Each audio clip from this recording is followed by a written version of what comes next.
ইরানের উপর ইউএস ও ইসরায়েল যৌথ অভিযানে আলী খামেনেই ও কয়েকজন উচ্চ নিরাপত্তা কর্মকর্তা নিহত হলে প্রতিশোধের মাত্রা তীব্র করতে প্রতিশ্রুতিবদ্ধ স্বয়ং Islamic Revolutionary Guard Corps IRGC ইরানের বিশেষ সামরিক বাহিনী সরাসরি সর্বোচ্চ নেতার অধীন পরিচালিত সংস্থা জানিয়েছে তারা আজ থেকে আনুষ্ঠানিকভাবে দ্বিতীয় প্রজন্মের ক্ষেপণাস্ত্র ব্যবহার শুরু করেছে। সংস্থাটির পক্ষ থেকে দেওয়া এক সংক্ষিপ্ত বিবৃতিতে বলা হয়, এই নতুন প্রজন্মের ক্ষেপণাস্ত্র আগের তুলনায় আরও উন্নত প্রযুক্তি ও নির্ভুলতা নিয়ে তৈরি। বিবৃতিতে আরও উল্লেখ করা হয়, পরিস্থিতির প্রয়োজন হলে ভবিষ্যতে তৃতীয়, চতুর্থ, পঞ্চম এমনকি ষষ্ঠ প্রজন্মের ক্ষেপণাস্ত্রও ব্যবহার করা হবে।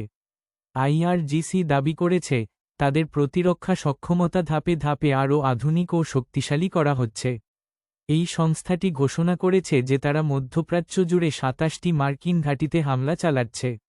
এমনকি ইউরোপে পর্যন্ত দূরপাল্লার মিজাইল ও ড্রোন হামলা চালিয়েছে।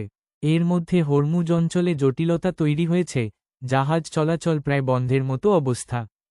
যুক্তরাজ্য আমেরিকার পক্ষ নেওয়ায় তেহরান তার সক্ষমতা প্রসারিত করে সাইপ্রাসে অবস্থিত রয়্যাল এয়ারফোর্স অ্যাক্রেটিয়ারিতে একটা ইরানি ড্রোন হামলা করেছে যা ইউরোপীয় অঞ্চলে সংঘাতের প্রথম সরাসরি আক্রমণের মতো বিবেচিত হচ্ছে। এতে ক্ষতি হয়েছে রানওয়েতে, তবে হতাহতের ঘটনা ঘটেনি। এটি ইউরোপীয় অঞ্চলের একটি বিমান ঘাঁটি।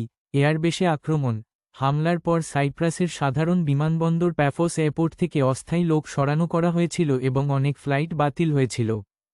২রা মার্চ ২০২৬ সৌদি আরবিয়ায় হামলা হয়েছে রাস তানুরা তেল শোধনাগার ক্ষেপণাস্ত্র ড্রোন হামলা করা হয়। এটি মধ্যপ্রাচ্যের অন্যতম বড় তেল স্থাপনা আগুন লেগেছে এবং রিফাইনারিটি সাময়িক বন্ধ রাখার সিদ্ধান্ত নেওয়া হয়।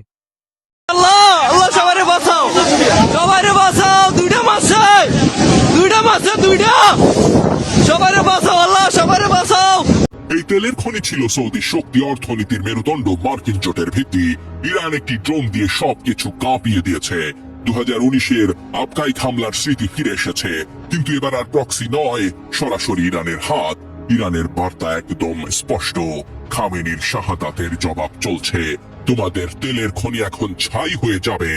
ইরান আরো শক্তিশালী, আরো নির্ভীক।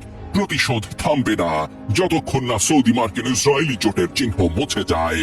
আমেরিকা ও ইসরায়েল মনে করেছিল ইরানের উপর যৌথ হামলা করে ইরানকে দমিয়ে রাখা যাবে, কিন্তু বাস্তবে তা ভুল প্রমাণিত হল, যা আমেরিকা ও ইসরায়েল কল্পনাও করেনি।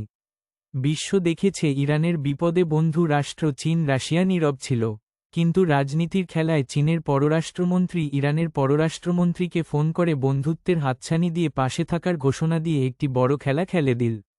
চীন জানে রাজনীতির খেলার মাঠে মধ্যপ্রাচ্যে শক্তির ভারসাম্য রক্ষার্থে বন্ধু ইরানের সার্বভৌমত্ব রক্ষায় পাশে থাকার সময় এসে গেছে। চীন যখন কোন কথা বলে তখন তা ভেবে চিনতে বলে। আমেরিকা ও ইসরায়েল যদি আরও বেশি হামলা চালিয়ে যান ইরানের উপর, সেইখানে চীন পৌঁছে যাবে। মধ্যপ্রাচ্যের তেলের বাজার আরও অস্থিতিশীল হয়ে উঠবে। হরমুজ প্রণালী সার্বক্ষণিক ইরানের নজরদারিতে রাখা হবে। ইরান বলেছে তারা দীর্ঘমেয়াদী যুদ্ধের প্রস্তুতি নিয়ে রেখেছে। আমেরিকা ও ইসরায়েলকে চরম মূল্য দিতে হবে।